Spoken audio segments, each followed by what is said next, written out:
Okay, I'm really excited to be here. Like Linda said, my name is Jan Hunsaker. I grew up as Jan Shelton here in Utah County. I lived and went to high school in Lehigh, and my folks are still in Lehigh, still a block and a half from the high school there. And Andy is my husband, the guy in the back that was handing out. He's my, I need you to do this, and I need you to do that. He just serves me all the time. Rightfully so. He's 14 years younger than I am, so, you know. Oh, no one even clapped.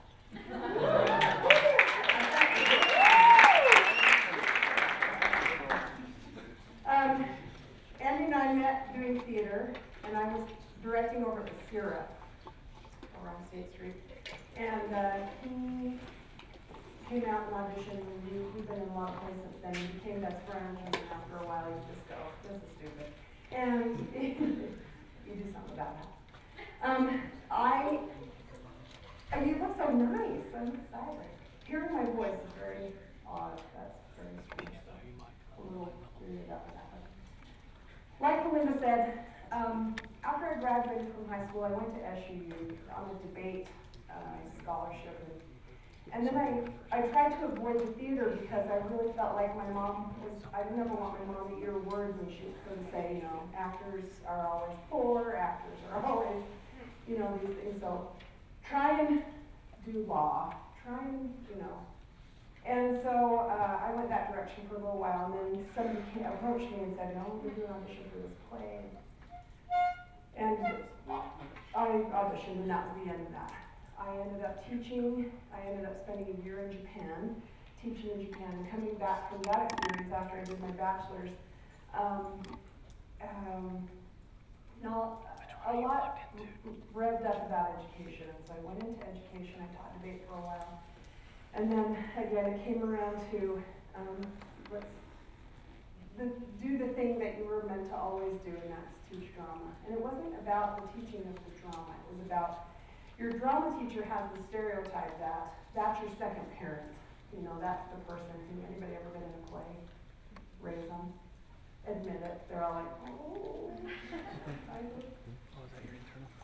You know, that teacher becomes like a faux parent to you. And I wanted to do that myself. So that's kind of what happened. I was a student body president at SUU. Are you all in student leadership here? Raise them? Leadership, student council, student. Okay. Good, I'm proud of you. Depends on what? This is the leadership. Right, and then at the end of this, you get like a certificate or something. Okay. That's awesome. A piece of paper that says, nice line on your resume. That's good. That's good. So back in 1989 at SUU, they were trying to decide, they wanted to go to university status. They were Southern Utah State University, and the president of the university came to me and said, I need you to get a group of students behind you to help push this thing through the legislature. And I learned about that. Spent lots and lots of time at the legislature speaking about student loans and tuition and all the things that matter a lot to you right now, and learning about that process and learning how to push a name status through the legislature, and that's what happened the year that I was student body president. It was a huge, huge deal. It's still a huge deal because now they're at SUU. It was a great place for me to go to school. My sister graduated from UVU last year, and she's 44 years old, and she finally went back to school, and I'm so proud of her, and she loves this place, and she always wears her green pride, you know, and reminds us all that she has a degree now, because that's significant to her, and to everyone. I would say to you that when you get worried about school, you get worried about what you're going to do in your life and what's going to happen down the road. Take it from me, who's down the road quite a bit further than you are, that none of it matters. It just doesn't. The only thing that really matters is, are you happy? Are you making a difference?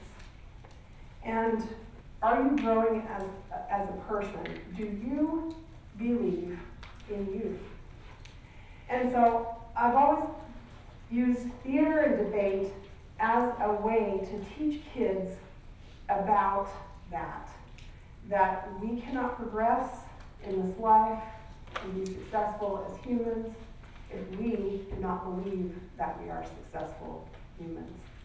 And so, with that, I want to do this little object lesson. It's not a little object lesson, it's a big object lesson. You have in your hand, Andy handed you a little packet of chips. We'll call them chips. I want you to open that without showing anybody your chips. Do not show anybody what you've got. Take a good look at the colors that you have in there. And we're going to play a little game. And your chips all have value, different value. The gold chips are worth 5 points each. The red chips are worth 4 points each. The blue are worth, I wasn't sure what this room would be, so we're going to use the wall over here. The blue is worth 3 and the green is worth 2. And combinations of them, so if you have 2 green, it's worth a certain amount. So I want you to take a minute or two. Can you guys see? I'm really sorry. If you need to walk a little closer to the poster, then Savannah. If you need to walk over here, you can some of you didn't get them because you were late. Oh. I'm also a drama teacher. So. And he's also an equity actor, so we have the same mom. Ooh, that sounds terrible. We didn't have the same. We just grew up in the same house, in the same ideals. Never mind. And he started out as a business major, and now he's an actor. And she's a director of relationship work. It doesn't work awesome. I highly suggest marry someone younger, and if you're a director, marry an actor. It'll work out so well. Okay, so have you counted? Have you got it? Don't show anybody your chips. You don't want anybody to know what you've got. It could be. How many are left in the box, Andy? There's none left. Oh, there's none left? Okay, so. Okay. So if you didn't get any, you have to sit and watch. So, Belinda, that means there are 94 people here, I think. Wow, that's a record.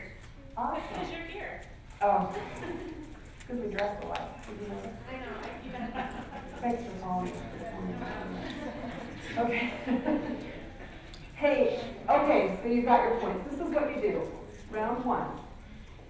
You are going to go up to someone and you are going to take their hand.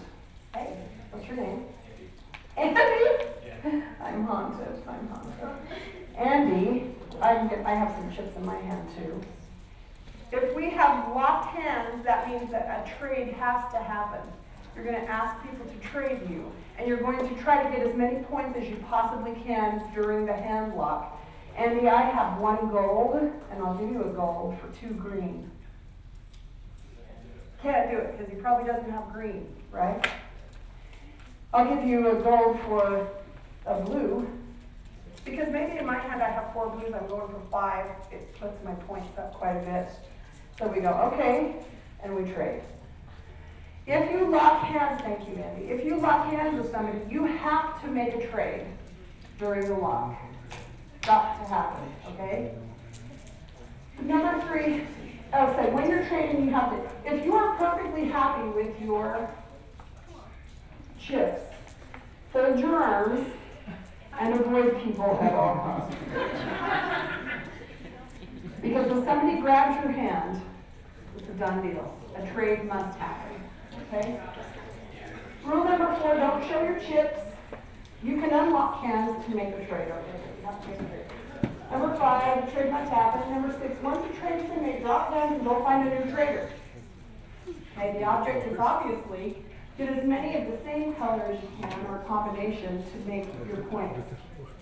We're going to be looking for a really smart, awesome group, a middle group, and a really dumb group. No, not dumb, but you know what I'm saying. Okay, so. The lower class. The lower class, the middle class, yeah. That's kind of what we're talking about. Yeah, we're talking a little bit about talent today, so Not so much in a monetary sense, but in a value kind of sense. That's a good question. Can you only have 7 shifts at a time? No, you may not. You may have more than 7 or less than 7. You only got 6 to begin with? Pretty much you're going to end up in this class. No, I'm just kidding. All right. Everybody stand up. You have 5 minutes. Go.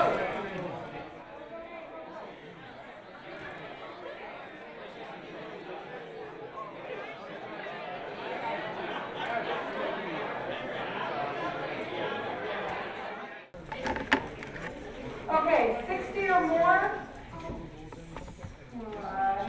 Put your hands down. If you have 61 to 80 points, raise your hand. 61 to 80.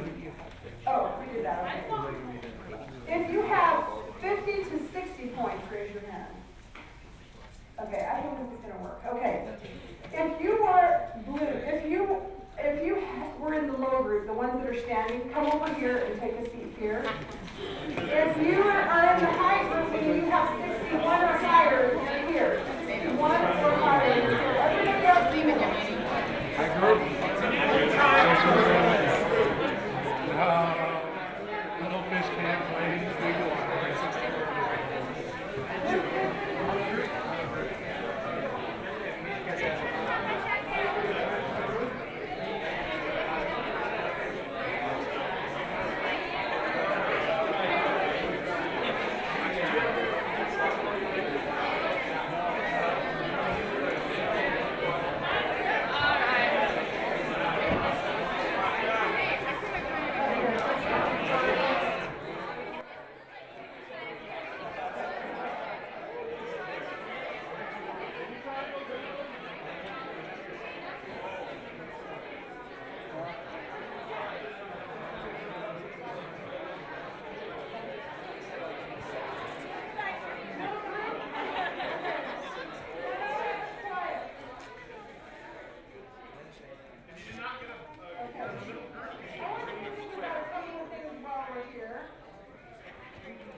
The noise is probably coming from this group.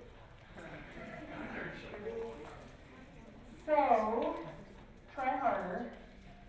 It's okay for you to really be aggressive. People have probably told you your whole life to just stand to the side or stand in the back. It's okay. All right. You can be more aggressive. Okay? It's about maybe strategizing too, and maybe that seems tricky for you. It's okay. Think about it now. Use this time to think about there's going to be another round of trading. And you're not here forever, right? Nobody's here forever, okay? Same thing with you guys. You did pretty good. You stayed in the middle. Good job. Again, there's going to be another round of trading. Think about the strategies. You can still move up. Okay, there's new rules, so it'll all work out. You got a good job. So, and there's very few of you, I noticed, fewer of you. Are you smarter? Is that? Yeah. So, you got it. Truthfully, more boys in this group than girls. Just a little, just a few. The rest of the groups look pretty evenly divided. Notice where the bulk is, usually kind of in the middle. Make some decisions. Because this group, you're going to go forward or back in the next round. Make some decisions. Okay? It's up to you. Okay. Round 2. The round 2 rules are a little different. There are only going to add a couple of things because we need to. This is a game, a leadership style game, and usually it takes about 3 hours to play the whole thing, and we have really condensed it to get it into this hour. So what I want you to do next is, number 1, you cannot speak in the next round. You cannot speak. Okay? You do still have to hold hands to make the trade, and the trade still must be made. Oh, one thing though. Because you guys did so well, I'm going to give you each an extra gold chip. That's your reward for winning the first round. Just pop those down here. Everybody an extra one. Pass them down. And pass those down.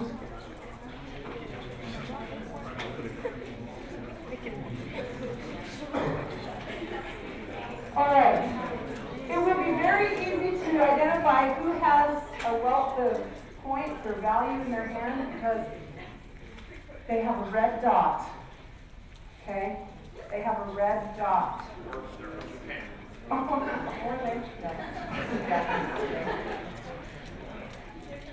So you'll very easily do that. I'm going to add one more rule, and that is if a red dot approaches you with their hand out, you must take their hand. If a red dot approaches you with their hand out, you must take their hand. Now, red dots, remember, they don't have a lot of stuff in their hand. But do you really want to take that chance? Okay? They still do have 7, 8. Some of them are on the verge of making big changes. Go ahead. Yes. Red dot. Red is always, these are the aggressive people in our society. These are people that have no problem going for what they want. Right? You're going to have 5 minutes to do this trade. I highly suggest you move around the room. There's a lot of points out there. Ready to go? Go, go, go. Okay, I don't know, I'm going to go talk to her about it and see if she wants to. So we're not getting power. It needs to be silent. I don't know. Give me the transmitter. Okay. And this is wired into your computer. Okay, that's already. I like the pantomime. Hello, hello. Getting by. It's busted. This month. So, this. If you are not trading, you need to fold your arms. cross them. If you are not trading, you can sit, but if you are trading, you need to stand and move around. There's an awesome prize for the next group. Try as hard as you can to make.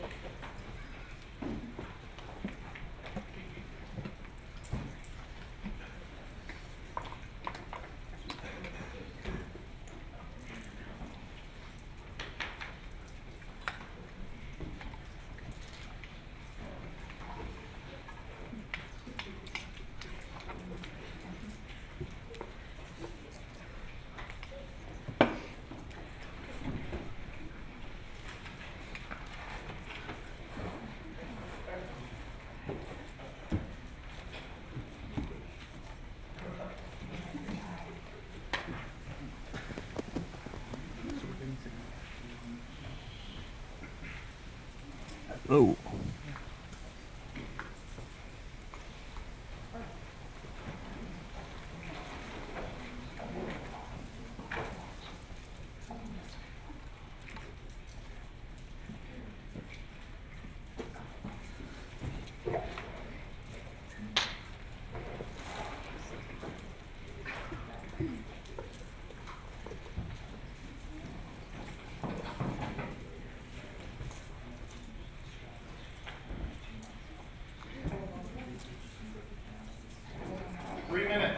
Left.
Minute.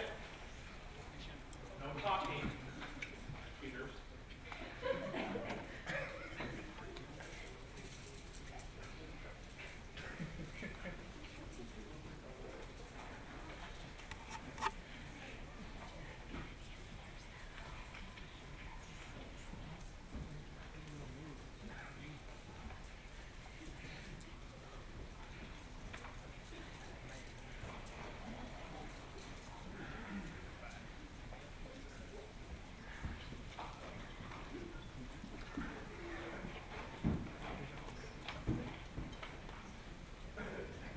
And time's up, count your chips.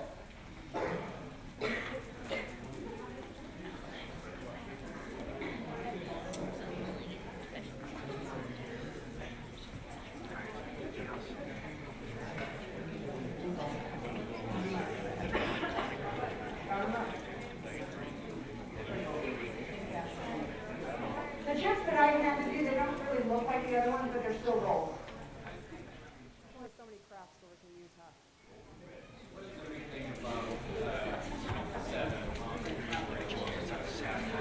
And this is the question we need to answer. So if you have more than 7 chips at this point, add for both, add 5 for each one, and 4 and 3 and 2. Okay? So above and beyond what you have, like if you have 8 gold now, add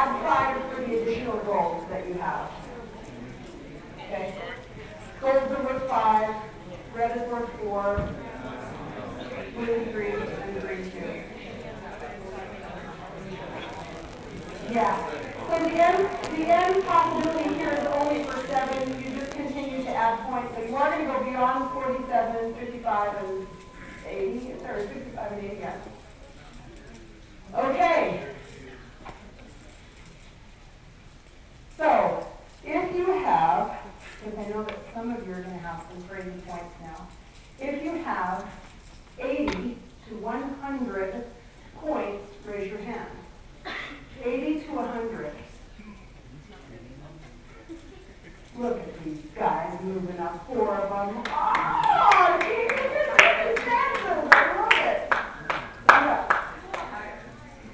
Go a little higher. If you have 80 and above, raise your hand. 80 and above. Move to that section right now. Come and get a red dot. Come and get a red dot. Good job. Awesome job. Concentrating.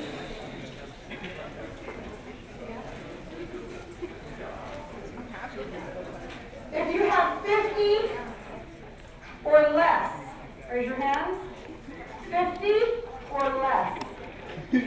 Welcome to the bottom. Everybody else move to the center. 50 or less. Bottom. If you went on red and you are all 50 years blue, you're between 50 and 80.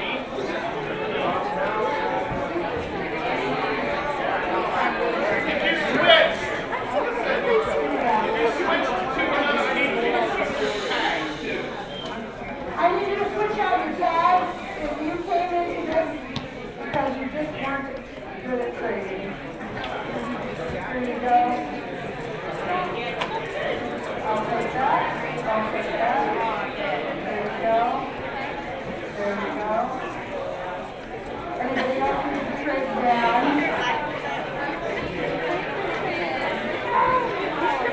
Trade down. How do you trade down? Got attacked by red, is it? Trade down.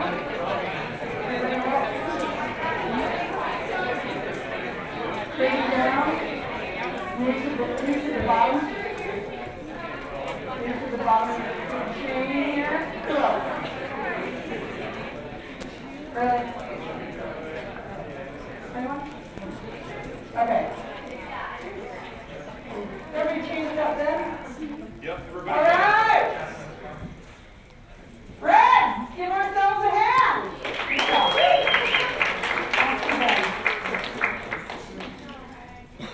Can everybody else give the Reds a hand? Yay!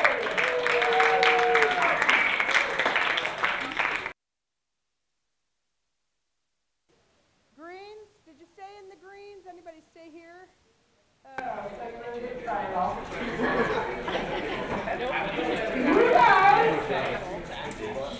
attacked by the Reds, or what happened? What actually happened? They lied to me. They lied? My roommate said he would give me 2 golds for 3 blues and he only gave me 1. I don't say something. That's right. See, that didn't really happen. So who's the liar?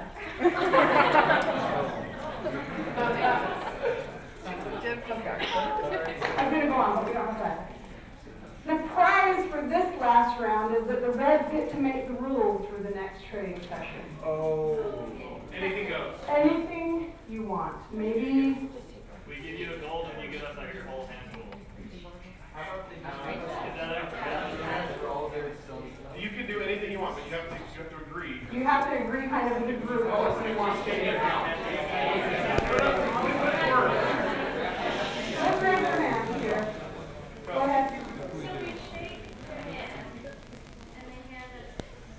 Okay. Everyone, you're wanting to secure your spot in this situation. Okay. Your ultimate goal is to secure your spot in the rest When of the red approaches you, just hand them over. Do not kill anyone. This is a very common rule when we play this. People will run. There's a hand. I appreciate that hand, though. Red cannot shake red. Are you going to protect yourself in that way? Okay. Red can't shake red.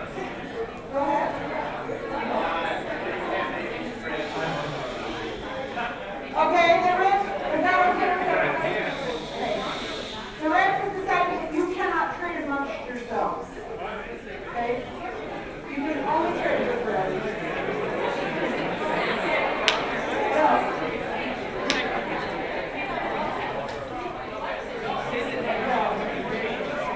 Also, remember that they're looking at their rules too. See how they can get around them. I got it. They can't move. They can't move. They can't move. How do you feel about that? You cannot move, you have to stay there. How do you look at that?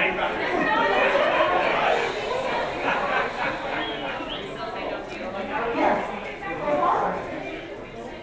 So far. So far, you can still stay out here by closing your arms. Anything else?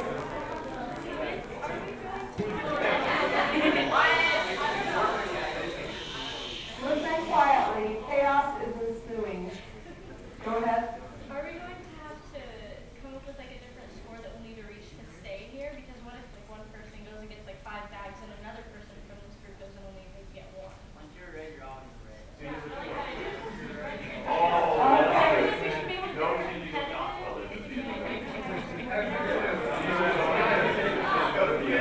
So once you're red, you're always red?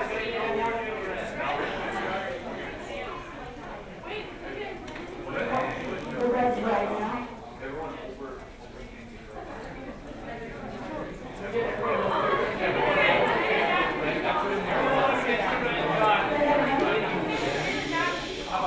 Okay. Over 10 bags?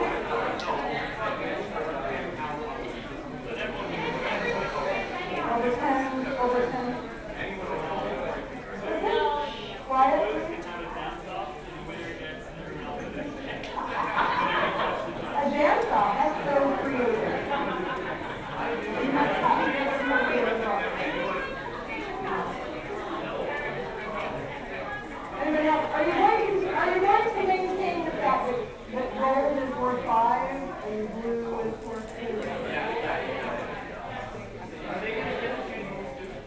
No.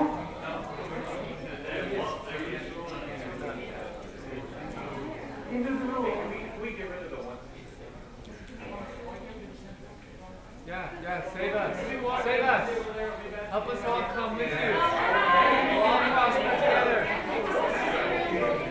I don't want to be red anyway. Okay, I'm going to give the blues, or the green, one opportunity to persuade them to change any of the rules. Go ahead. Listen, please. As stated in rule number 4, once you're red, you stay red. Why do you need to take more pebbles from other people? We don't.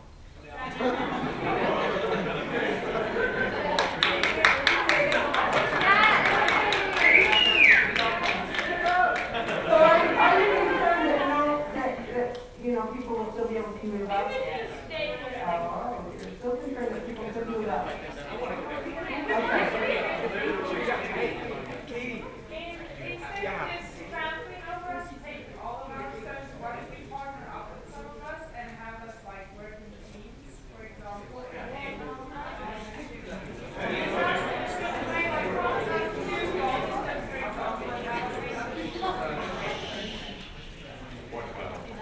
Point invalid? Oh, point is valid, okay. Anybody else? Partner up? Split the points? Bring them all up, maybe? Okay.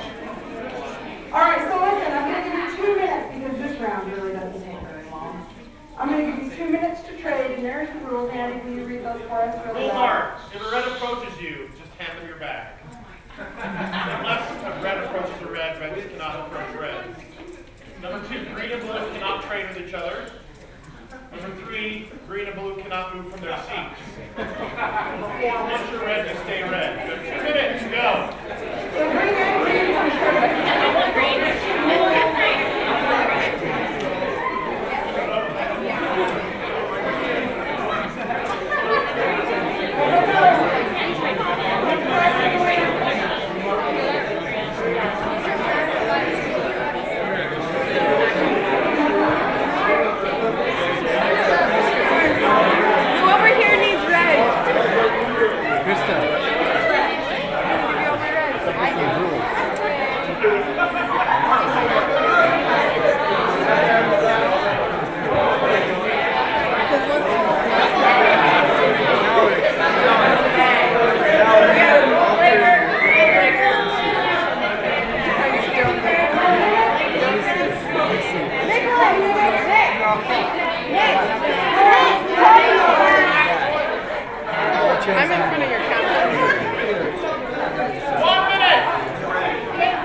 All right. A couple of questions right now, and I don't want you to talk about this amongst yourself. Now I need to have a little bit of, what do they call it, martial law. I am the marshal, so I need to have martial law. I want you to talk about blue triangles. How this felt. Raise your hand if you want to contribute. Really good? Oh. Oh, you could move out of your seat so you're stuck, even though you do have some. Okay, awesome. How else? I'll come back to. Go ahead. I have 120 chips. 120 chips, period? In points? Preferential treatment. Yeah. Was it a bribery? Someone grab a pen. Oh. You know, when we play the 3-hour game, we introduce bribery. And it gets so ugly and awesome. I love that.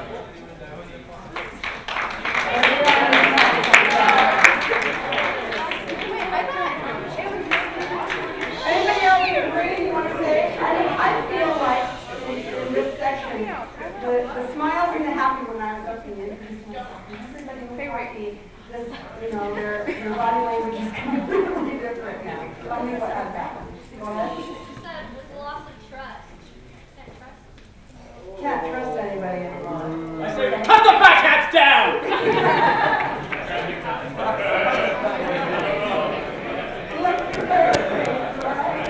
Okay.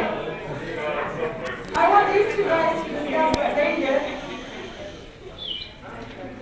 So when you guys made your rules, you said if the red approaches, just hand over the bag. So we started revolution like 5 seconds before the round started, and we took all our pebbles out of our bags. That's what you got right to work with. Oh, so you may have gotten some empty bag. Oh, look, do you have some empty bags? It says hand them over. Say hand them over, doesn't say hand It doesn't over. say back. But Well, it doesn't say one or the other. You go, J-Car. The rules.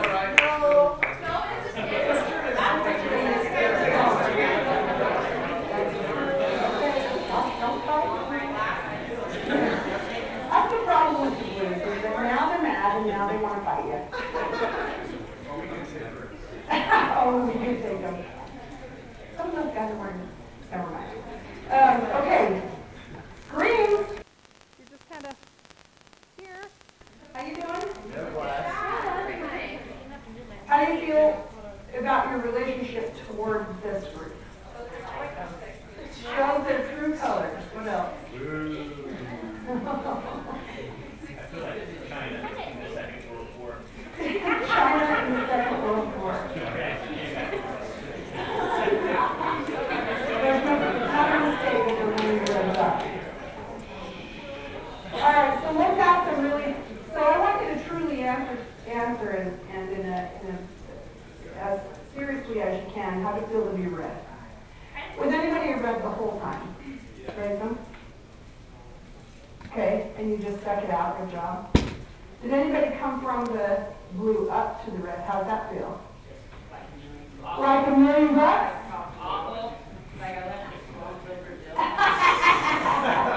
Hey. Awesome. What else? Anybody else? In your own group? Yeah. Grieve There were does. definitely a few of us here that wanted to be charitable. It's like, yeah. I thought the charitable did. Great. Listen, people that are raising their hands, go ahead. So how I got here is my sister gave me all of her pebbles, so when I became red, I went and gave her all mine because I could not be red anymore.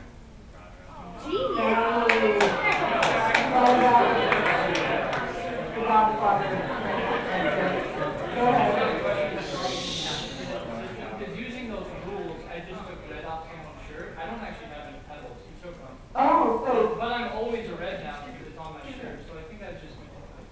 Oh, and that's a felon here. The society. I just sit right here. I came from the blue over here, but I feel awful. Like, I don't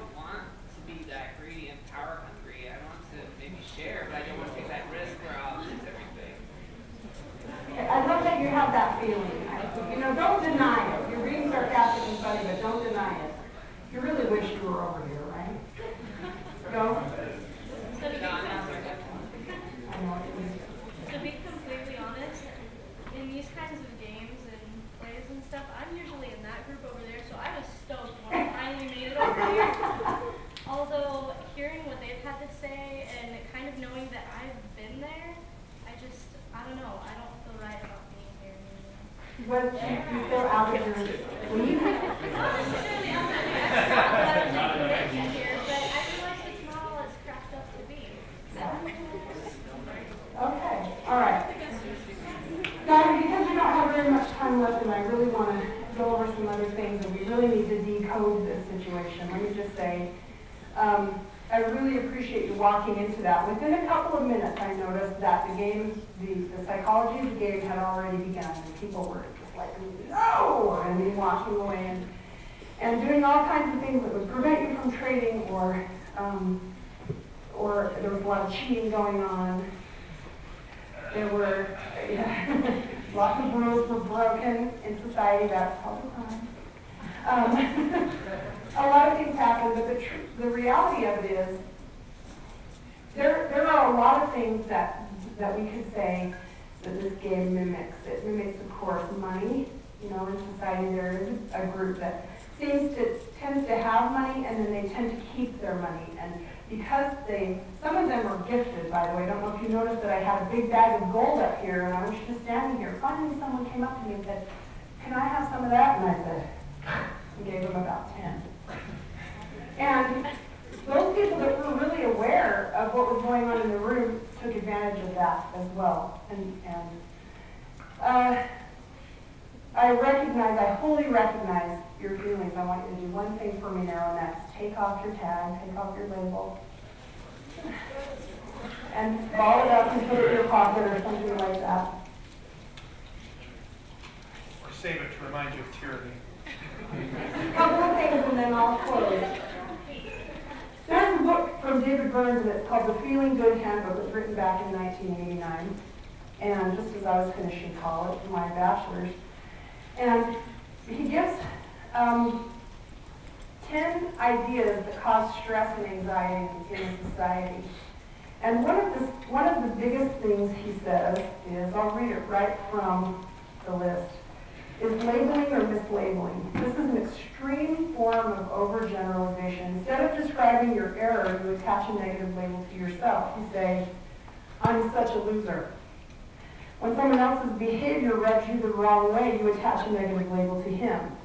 For example, in my world, I taught drama for many, many years. I've now been an administrator in arts charter schools for as many years as I taught.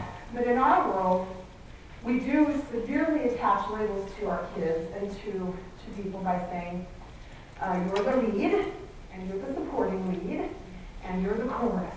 You're the third sword carrier from the right, and you get to sing stars and jump off the bridge. And so you categorize, we are constantly judging somebody, attaching meaning to them, and then giving them a category, a name. And that is very harsh in our world. And that happens in many, many worlds. It happens with sports teams. It happens with in student council. You know, some people get elected, some don't. It happens in society in general where the bean counters or the people with all the beans usually escape all that because they are comfortable in their means and those kinds of things. And the people without beans struggle always to get more beans. In talent, it's the same way. And Belinda asked me to talk about this in terms of what I do.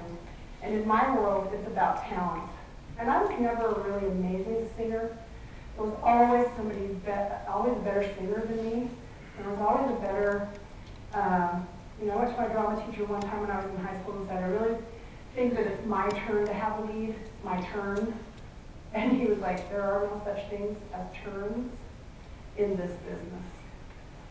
And in life, it's sort of like that too. You don't wait your turn to be rich, right? You don't wait your turn or to get more talent. You have to do certain things in order to get more talent. And, you know, if you really, really want to have the lead, there are certain things you can do to work up to that. In our case, it would be take voice lessons or take a dance class, or, you know, and in every kind of world there is that situation where you can move up, you can work yourself up. I don't suggest you try any of the tactics that were tried by Red, however, today, because they were tyrannical, wouldn't you say? Yes. They were, some of them. Some. There's always the charitable, benevolent ones. There's always the Bill Gates.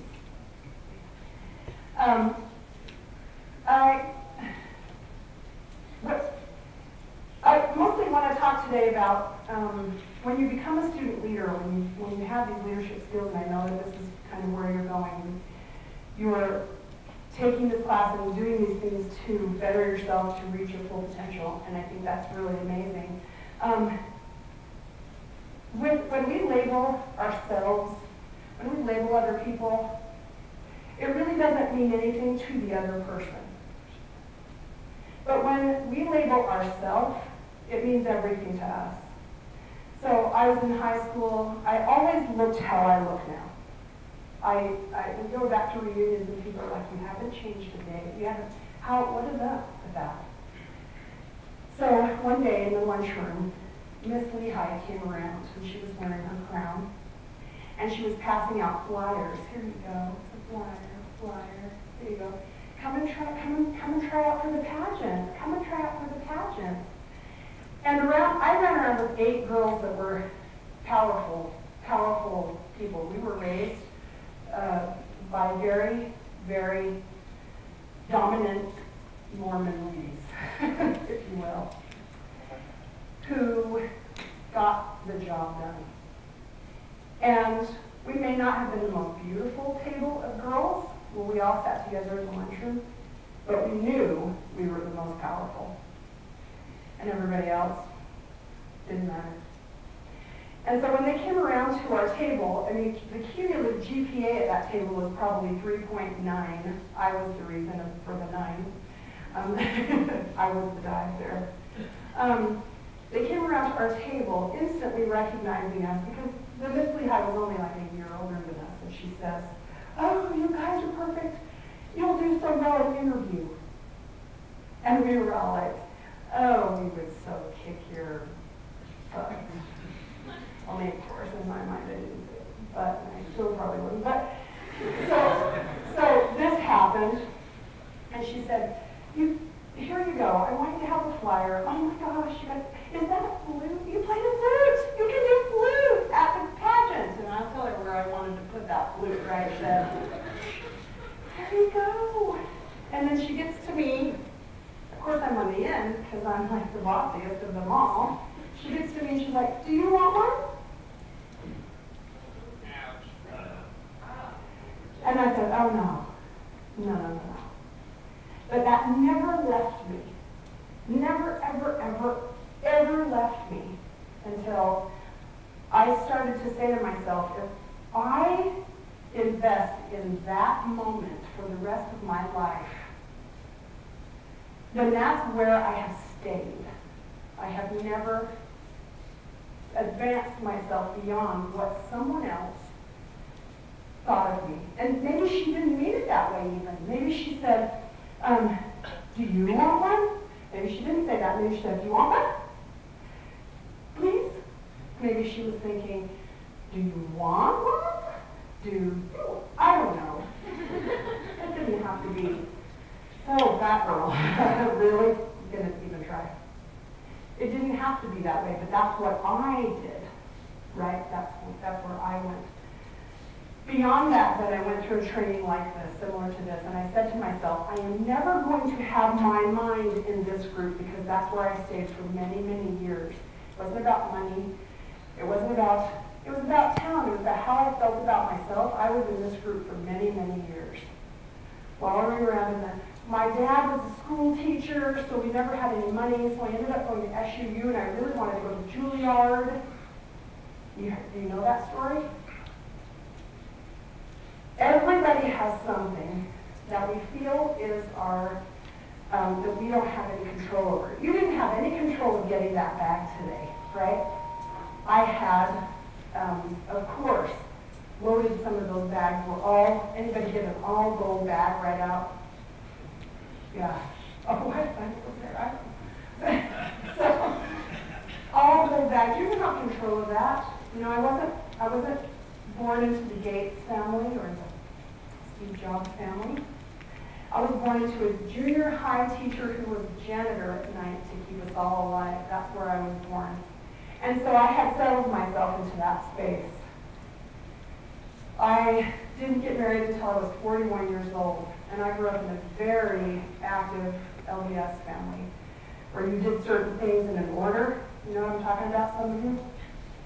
And then when that order didn't work out for me, again, I became a loser. I instantly overgeneralized and said, I'm such a loser, I'm not married yet, and I'm 41 years old.